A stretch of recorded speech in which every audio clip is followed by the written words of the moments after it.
ఆడితో ఎందుకు పెట్టుకున్నావు? ఆడసలే తేడాగాడు. ఆడే రెచ్చగొడతాడు, ఆడే కొడతాడు. ఏం చేస్తాం, మా టైం బాగాలేక పెట్టుకున్నాం. అమ్మో టైం అంటే గుర్తుకొచ్చింది. ఒరే ఆఫీస్కి వెళ్ళవా, టైం అయింది. మర్చిపోయాను అదొకటి ఉంది కదా. ఇంకో చిన్న వార్నింగ్ ఇచ్చి బయలుదేరతానే. బాయ్.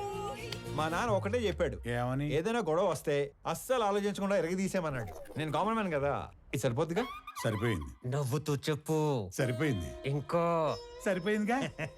Good bye. ఇందాక అమ్మకి వార్నింగ్ ఇస్తానన్నాను కానీ నాకు ఈ డైలాగులే చెప్పి భయపెట్టడం పెద్దగా రాదు.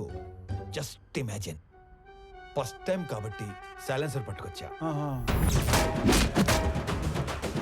మళ్ళీ ఇదే రిపీట్ అయితే ఈసారి సైలెన్సర్ కాదు, కత్తి పట్టుకొస్తా.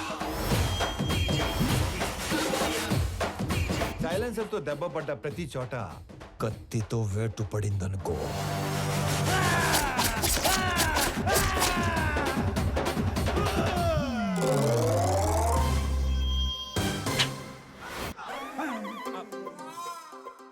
థ్యాంక్ గాడ్ కత్తి పట్టుకు రాలేదు కాబట్టి నీ చేతులు ఇంకా నీతోనే ఉన్నాయి. ఇవి నీకే బాగున్నాయి. జాగ్రత్తగా పెట్టుకో. ఇలా మరి. ఓకే అన్నా. ఏంటి ఏం లేదన్నా. తొందరగా వెళ్ళమంటారా?